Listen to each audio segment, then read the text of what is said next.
Welcome to YOUCANIC. Today here in YOUCANIC we have a 2014 Chevy Cruze.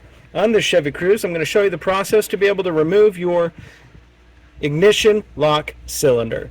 So say you need to remove this because it's not functioning properly, your key's starting to get stuck in there because maybe your key is wearing out. And so if you want to remove it before it gets completely worn out, this is the process to do that. So to start with, you'll need to just open up these clamshell pieces here.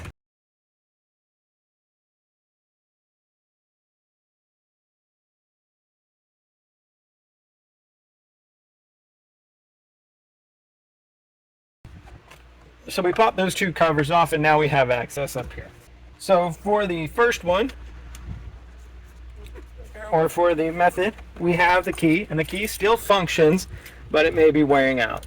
So what we need to do is we put the key in the ignition, turn it to the on-run position, and then insert a screwdriver of sorts in there, down in this little hole on the, what would be the left side. You're looking just right at the metal.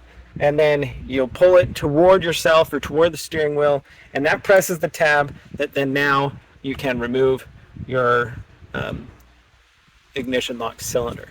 And this is right here. That is the tab that you are depressing with your screwdriver to be able to get this ignition lock cylinder.